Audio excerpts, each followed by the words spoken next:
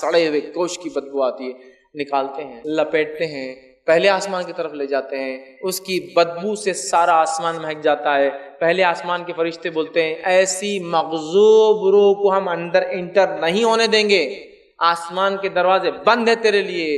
اور اللہ حکم دیتا ہے اس کا نام سجین، جیل والوں میں قید خانے والوں کے رجسٹر میں اندراج کر لو، نوٹ کر لو. اور سجین میں اس کا نام نوٹ کر لیا جاتا ہے. پہلے آسمان سے فرشتے اٹھاتے ہیں اس کو اور نیچے پھینک دیتے ہیں. وہ آ کر پہلے آسمان سے اپنے وزن کے ساتھ اپنی خبر میں پٹکا جاتا ہے. سیدھا کوئی عزت نہیں اس کی، کوئی مقام نہیں اس کا، پٹکا جاتا ہے. جاتے ہی اس کی روح جسم میں ڈال دی جاتی ہے.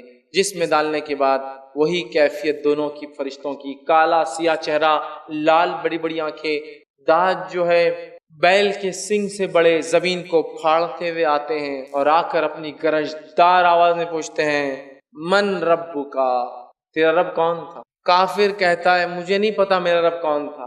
منافق کہتا ہے لوگ کہتے تھے میرا رب اللہ ہے، چونکہ وہ ایمان نہیں لایا تھا نا، لانے کے بعد بھی نہیں لایا، کفر.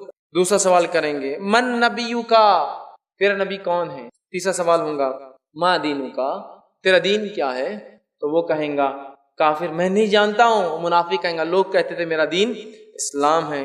اس کے بعد فرشتے اس کو ایک کھڑکی کھول کر بتائیں گے اور جنت بتائیں گے اور کہیں گے یہ وہ چیز تھی جس سے تو محروم رہا، چلے گئی تیرے ہاتھ سے. پھر جہنم میں ایک اس کی کھڑکی کھول کے مقام بتایا جائے گا جس کی گرمی اس کو محسوس ہوں گی اور شدت ہوں گی، جیسا وہ جنتی کو ہو رہی تھی شدت ہوں گی. وہ کہیں گا اے اللہ قیامت کبھی قائم مت کر. قیامت کے دن تو اصل ٹھکانہ ملیں گا نا، ابھی تو صرف بتایا جا رہا ہے. اے اللہ قیامت کبھی قائم مت کر، مت آنے دے ڈے آف ججمنٹ، نہیں چاہتا ہوں میں قیامت آئے.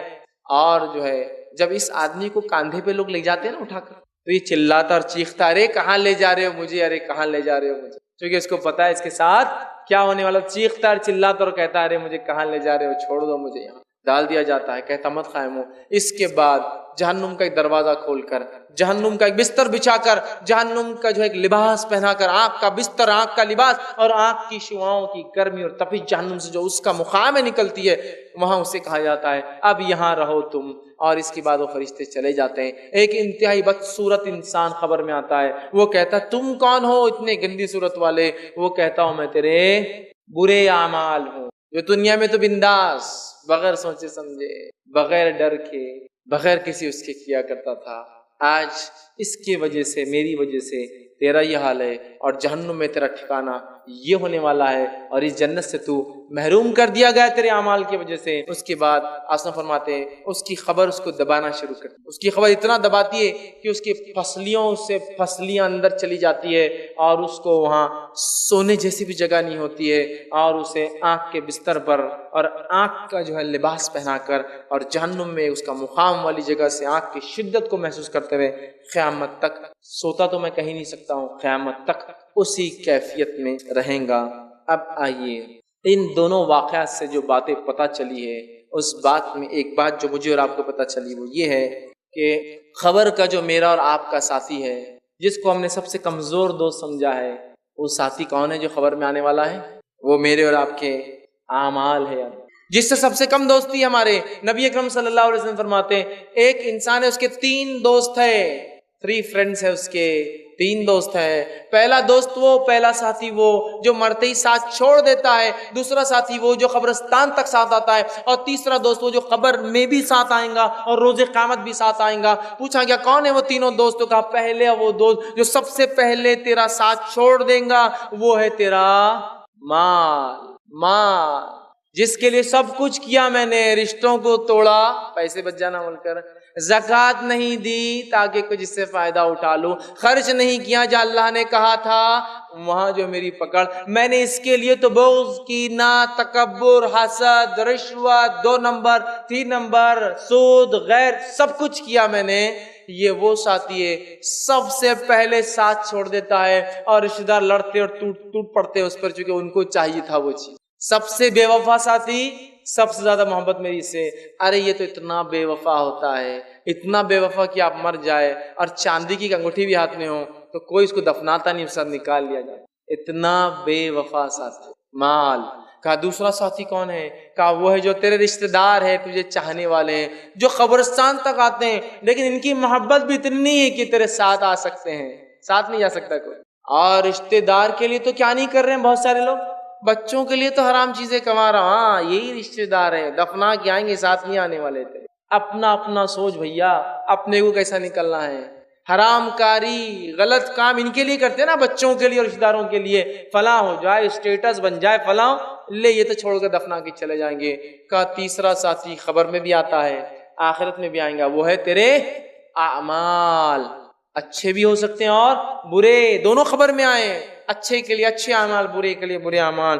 دوسرا، سوالات کتنے آسان ہیں، 3 جوابات کتنے آسان ہیں، کس کو یاد نہیں؟ سب کو یاد ہے نا؟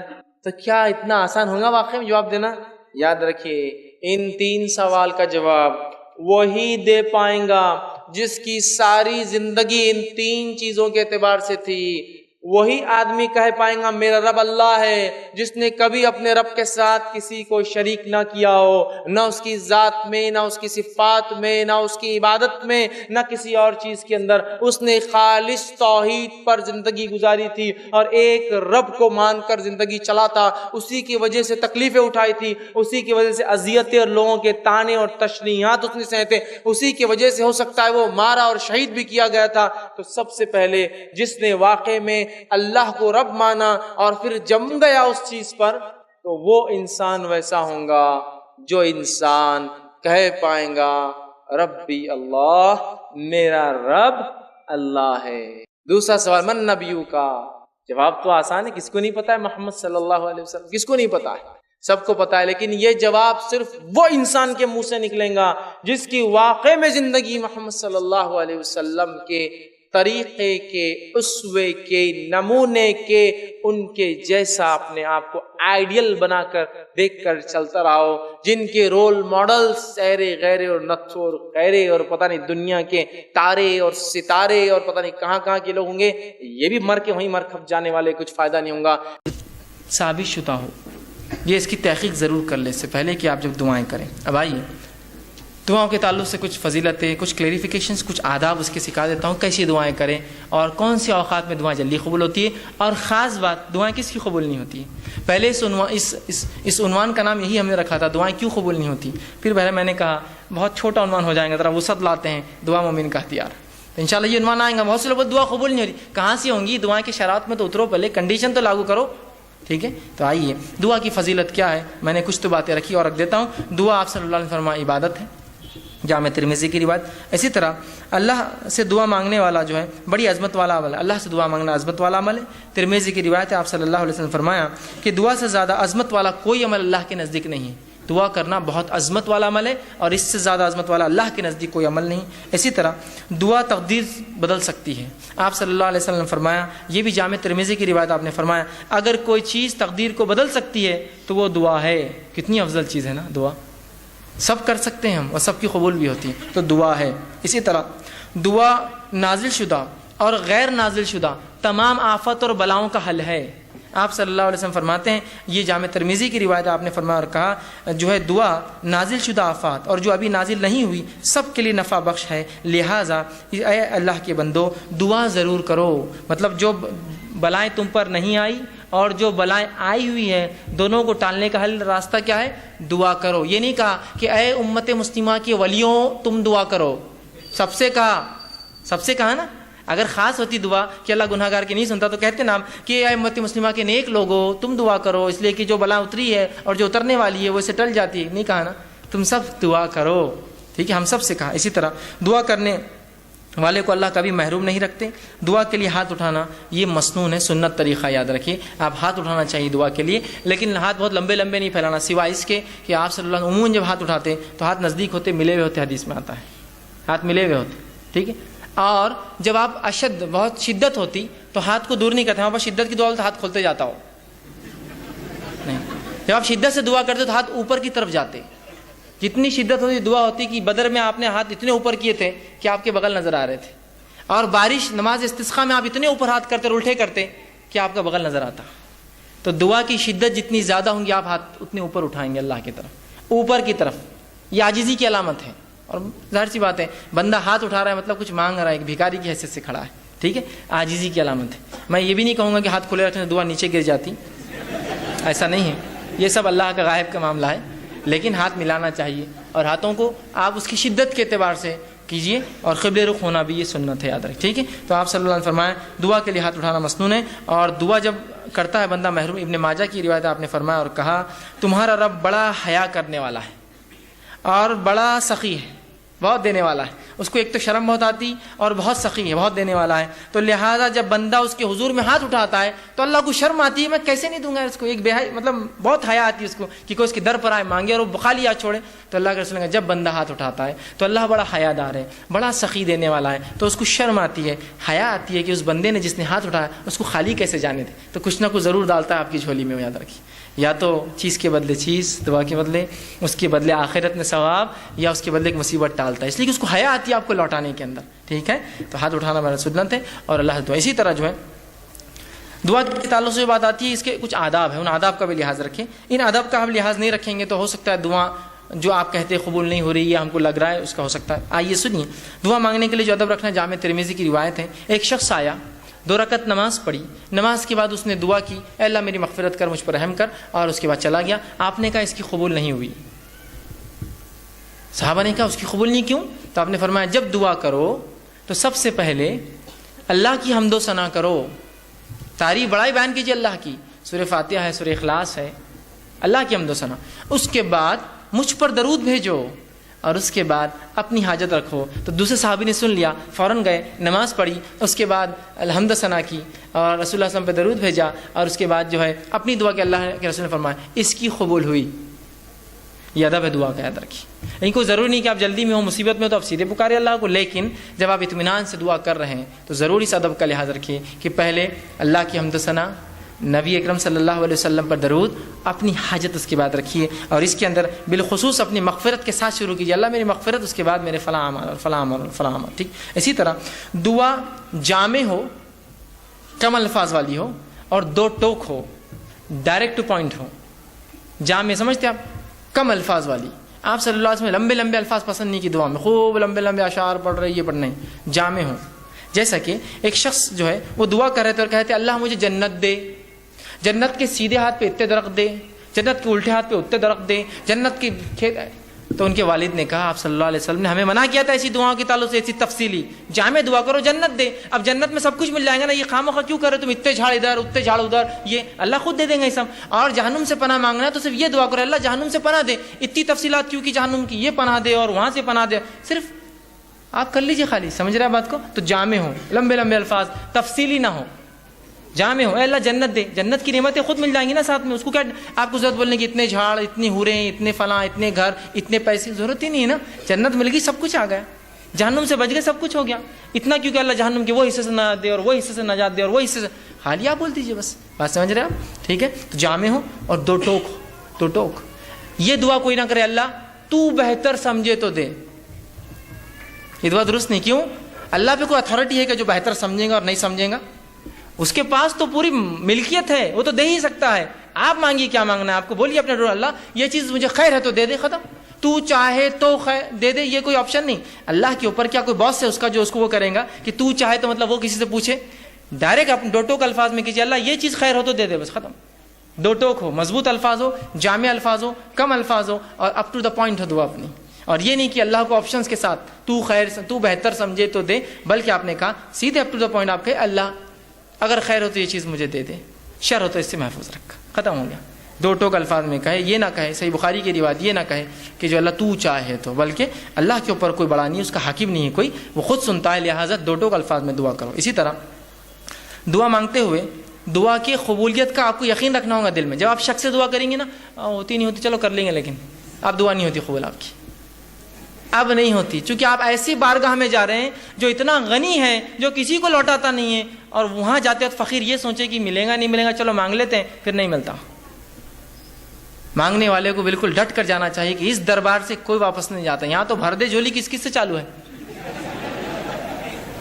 تو رب کس کو کیسے وہ کریں گے, وہ تو دینے ہی والا ہے. تو آپ یقین کریں کہ دعا قبول ہونے والی میری, وہ 3 شکلوں میں, وہ یاد رکھیں ہمیشہ. اور پھر دو ٹوک الفاظ میں کیجیے, یقین کے ساتھ کیجیے اللہ قبول کریں گا. اور دعا پوری توجہ اور یکسوئی سے کیجیے, دعا میں خشوع ہو, جیسا نماز, روزہ, زکوٰۃ, حج, ذکر و اذکار, تلاوت قرآن میں خشوع, تو اسی طرح خشوع ہو. یہ نہیں کہ آپ بہت سے لوگ دعا کرتے ہیں ہاتھ چالو ہے بس, کچھ تو بھی چل رہا ہے بس, مطلب کوئی ان کو دعا میں خشوع نہیں, بس اور یہاں آمین چل رہا ہے معاملہ. خشوع کے ساتھ, عاجزی انکساری کے ساتھ, یکسوئی کے ساتھ. یہ جامع ترمذی کی روایت آپ نے فرمایا اللہ تعالیٰ سے قبولیت کے مکمل یقین کے ساتھ دعا کرو, اور یاد رکھو اللہ تعالیٰ غافل اور بے دھیان دل کی دعا نہیں سنتا اور قبول نہیں کرتا. غافل بے دھیان دل بس کر رہے, اللہ بس میرے والدین کو فلاں کر دے, نہیں غافل ہے آپ, ادھر دیکھ رہے ادھر دیکھ رہے, یہ کام کیسا چل رہا, وہ کیسا ہو رہا, مسجد میں کیا کیا ہو رہا, گھر میں کیا کیا ہو رہا ہے نا, تو پھر دعا قبول نہیں ہوتی, یاد رکھیے.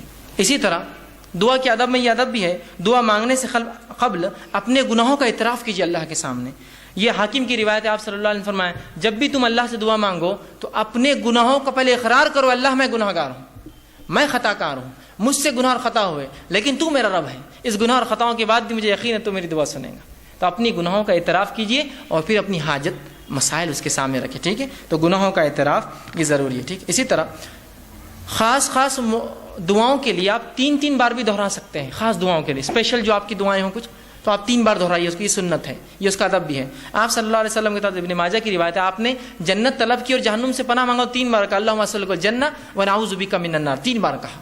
کہ تو بہت اہم دعا ہے نا, جنت پانے کی, جہنم سے بچنے کی. تو اس سے پتہ چلا آپ ایسی دعاؤں کو جو بڑی اہمیت کی ہے 3 بار دہرانا, اللہ میری مغفرت کر, اے اللہ میری مغفرت کر, یہ امپورٹنس کے لیے اور یہ سنت ہے. آپ جب بھی کوئی اہم دعا کرتے 3 مرتبہ الفاظ کے, جیسے عثمان ابن عفان کو دعا دی تھی 3 بار کی دی تھی ایک ساتھ. امپورٹنٹ تھا نا, اس لیے کہ جنگ تبوک میں مال لا کے دیا تھا جب کوئی دے نہیں رہا تھا, ٹھیک ہے, تو 3 بار. اسی طرح یہ ابن ماجہ کی روایت. اسی طرح جو ہے جامع ترمذی کی روایت آپ نے فرمایا اور کہا کسی دوسرے کے لیے دعا مانگنے والے کو پہلے اپنے لیے دعا کرنی چاہیے, پھر دوسرے کے لیے مانگنا چاہیے. اگر کوئی آپ سے کہا بھائی میرے لیے دعا کیجیے, تو آپ صلی اللہ علیہ وسلم فرمایا پہلے اپنے لیے مانگ اور پھر اس کے لیے وہ چیز مانگ, اس لیے کہ پہلا محتاج تو وہی ہے جو مانگ رہا ہے, اور پھر وہ ہے جس نے مانگنے کا کہا.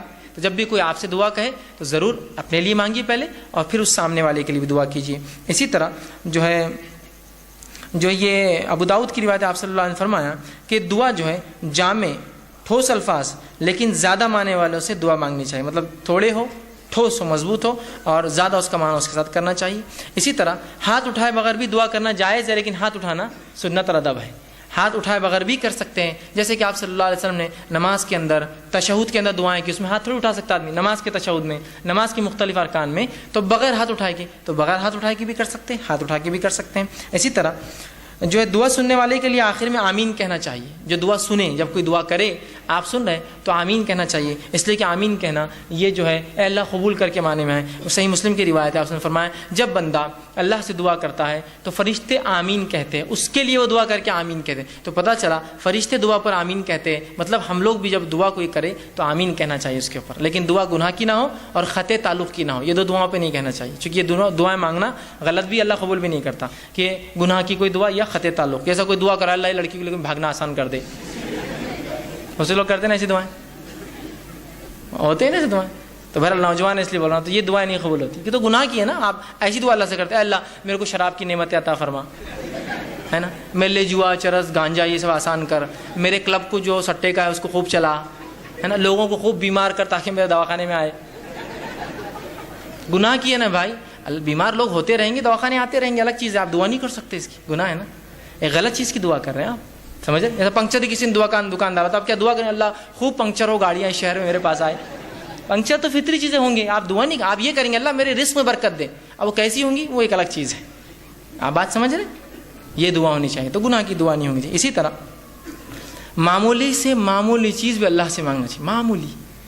معمولی بہت معمولی چیز ہے, اللہ سے مانگے. ہم لوگ سمجھتے نہیں بڑے مسئلوں میں اللہ کو لانا چاہیے, معمولی مسئلے میں نہ کو کہ اللہ کو جو خام خواہ لانے کا نہیں, ہر مسئلے میں اپنے رب سے تعلق جوڑیے اپنا. اور معمولی دعا بھی آپ صلی اللہ علیہ وسلم سنیے کیا فرمایا, جامع ترمذی کی روایت ہے, انس بن مالک رضی اللہ عنہ فرماتے ہیں, آپ نے فرمایا اور کہا, تم میں سے ہر ایک اپنی ضرورت اللہ سے مانگے, حتیٰ کہ جوتے کا تسمہ لیس بھی ٹوٹ جائے تو اللہ سے مانگے, اللہ نہیں لیس چاہیے. اور اگر نمک کی کمی ہو تو اللہ سے مانگے, اللہ نمک چاہیے مجھے. اس کے بعد کوشش, میں نے پہلے بیان کر دیا, کوشش کے ساتھ یہ سب چیزیں جڑی ہوئی ہیں کہ تسمہ لینے جائے, کوشش کرے, مال کما کے خریدے, نمک کے لیے باہر نکلے مانگے یا پھر خریدنے جائے, کوشش کے ساتھ, لیکن دعا پہلے.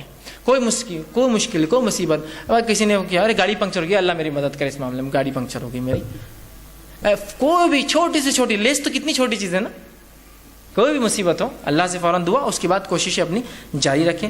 اسی طرح دعا کرتے وقت اپنا رخ قبلے طرف رکھنا یہ بھی سنت ہے. آپ صلی اللہ علیہ وسلم نے جنگ بدر کا جو میں نے واقعہ رکھا تھا, آپ قبلے رخ ہوئے, یہ مسلم کی روایت ہے, اور دعا کی جس کے الفاظ صحیح مسلم کی روایت کے یوں ہیں. عمر ابن خطاب کہتے ہیں, جنگ بدر میں رسول اکرم صلی اللہ علیہ وسلم نے مشرکین مکہ پر ایک نظر ڈالی ان پہ, جب کھڑے ہو گئے تھے آمنے سامنے, تو وہ 1000 کی تعداد تھے, جبکہ آپ صلی اللہ علیہ وسلم کی صحابہ کی تعداد 319 تھی. پھر فرمایا رسول اللہ صلی اللہ علیہ وسلم نے قبلے رخ طرف کیا اور اپنے ہاتھ اللہ کے حضور پھیلائے اور پکار کر دعا کرنے لگی, پکار کر دعا کیا آپ نے.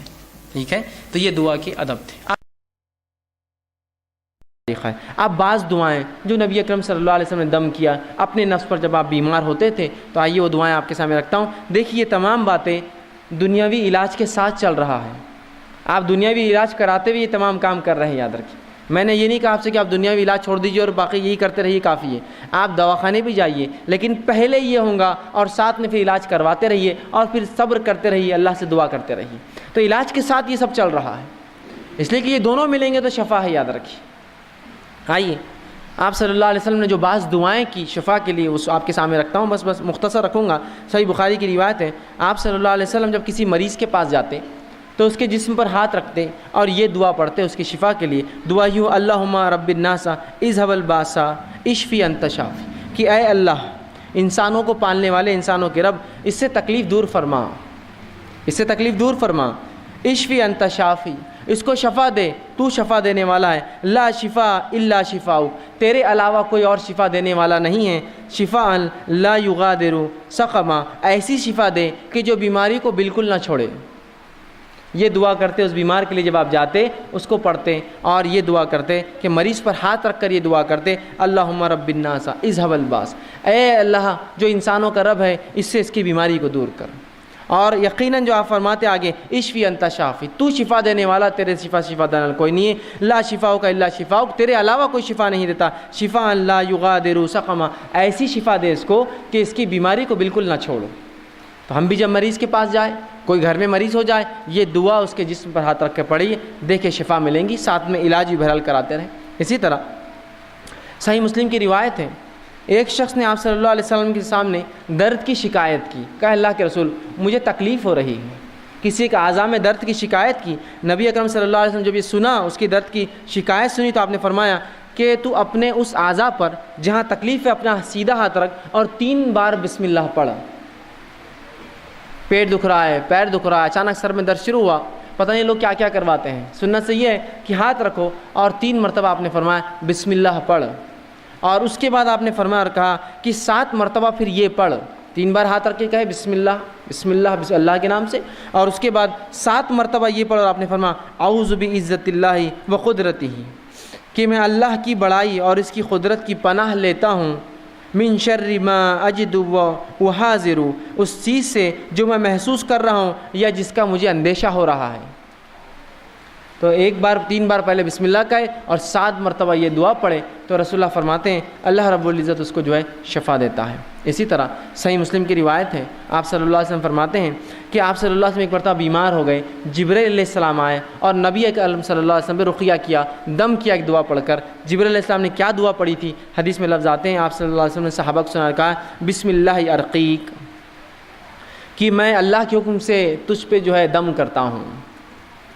جبرائیل علیہ السلام آئے اور رسول اللہ پر یہ دعا پڑھ کر دم کی، بسم اللہ ارقیک، کہ اللہ کے نام سے میں تجھے دم کرتا ہوں، من کل دائن یوزیک، ہر اس بیماری سے جو تجھے نقصان دہ ہے، من شر کل نفس، اور ہر نفس کے شر سے اللہ تجھے محفوظ رکھے، وعین حاسد، اور ہر نظر لگانے والے کی نظر بد سے تیری حفاظت کرے، اللہ یشفیک، اللہ تیری جو ہے تجھے شفا دے، بسم اللہ ارقیک، میں اللہ کے حکم سے تجھ کو جو ہے دم کرتا ہوں۔ یہ دعا جبرائیل علیہ السلام نے نبی اکرم صلی اللہ علیہ وسلم پر دم کی۔ اسی طرح معوذتین آپ پڑھ سکتے ہیں، اسی طرح سورہ جو ہے فاتحہ پڑھ کر ہم دم کر سکتے ہیں۔ یہ تمام کے بڑے فضائل آتے ہیں، یاد رکھیں۔ ہم نے یہ تمام چیزیں بہرحال آج چھوڑ دی ہیں، اور ایسی تمام وہ دعائیں جو قرآن سے اور سنت نبوی سے ثابت ہے آپ پڑھ سکتے ہیں۔ میں نے تو 2-4 نمونے کے طور پہ رکھی، یہ اگر پڑھ کر ہم کریں گے تو آپ دیکھیے جہاں دوا سے بھی علاج کا کچھ حصہ ہو رہا ہے، وہیں یہ دعائیں بہت حد تک نفسیاتی طور سے ہمیں جو مرض سے دور کر دیں گی، یا کم از کم بیماری ختم نہ بھی ہو تو ہم ایک مضبوط ایک مومن بنے رہیں گے۔ ہم آہ و بکا نہیں کریں گے، تقدیر کو کوسیں گے نہیں، اللہ کو برا بھلا نہیں کہیں گے، اللہ سے بدگمانی نہیں کریں گے کہ ہم ہی بیمار ہونا تھا کہ اللہ ہمارا ہی گھر ملا تھا کیا، معیش ملا تھا کیا۔ کم از کم یہ تسلی رہیں گی انسان کو، نفسیاتی وہ مضبوط اور قوی رہیں گا، چاہے جسمانی اعتبار سے کتنا لاغر اور بیمار ہو چکا ہو۔ تو یہ دعائیں بڑی اہمیت رکھتی ہے، یاد رکھیں۔ اسی